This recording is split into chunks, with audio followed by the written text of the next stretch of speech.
What's good, my peeps, and good morning, good evening, good rising, good afternoon, whatever you say to get the morning going.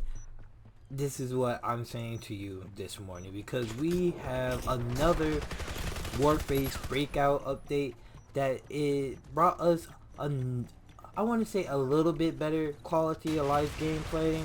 You know, I'm excited for this. I'm just excited for this because we're getting that much closer every single update to a perfected game. In this stage right now, I would dang near say that this game is in pre-alpha beta version stage, whatever you like to say. Call the stage right before a game is ready to be released. Now I don't know if you noticed, but some of these enemies that was in these previous clips teleported into my field of view, and this August 5th update did exactly that fix. So to read you from top to bottom, it says introduced a number of measures aimed at diminishing freezes upon certain actions, beginning of a new round, death, or switching sizes. Introduced preliminary movement system fixes. The number of desyncs and teleports in the game has been decreased. So that's what I was talking about earlier, how some enemies weren't there on my screen but then teleported in, and I'm pretty sure that I did the same thing on their screen. Players couldn't do anything about this. They couldn't like summon it or even like activate that to turn on. It was just a bug that was in the game. Surrender vote has been enabled for rank. You can now vote to finish the rank match prematurely if the following conditions are met. The number of players in your team is lower than the opposite team. Your team is losing. The majority of your team votes for surrender. Now time for the balance and features. Running mechanics has been changed. Sprint speed is now permanent and does not change in the course of time. Running speed now depends on the weapon's weight. Sniper rifles weapons sway has been reduced in aim down sight. For the features, it is now possible to browse a full map during a battle by holding a map button. Added a special indicator for a purchase year pass. Added seasonal markers for equipment, skin, avatar, and challenges. Damage indicator for allies and enemies can now browsed on minimap. You can toggle this indicator in settings. Now we do have one more is bug fixes, and there are fixed disappearing texture on city and oasis maps. It is no longer possible to climb the roof on city. I seen a lot of players do that. I didn't do that myself, but I always thought that was pretty cool. Fix the unmute all game tip appearing if a player has voice chat turned off.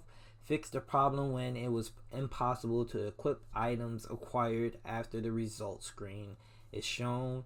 Fix the problem when headshots and accuracy value could go above 100%. I don't think they fixed that one 100% because in these clips that you will see before, that when I do die, it does say that a person did like 160 on me or like above 100%. Fix the problem when the statistics of recent matches was not displayed.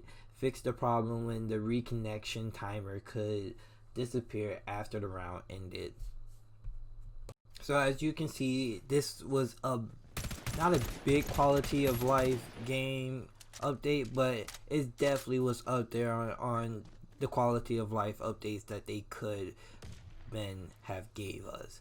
Because if you watched my last video, the video of the update for the, what was it, July 23rd, I believe, it was very medicinal and not really much of a change of life update that I was looking for, and this was honestly that update that I was looking for, and that update that would make the game that much better.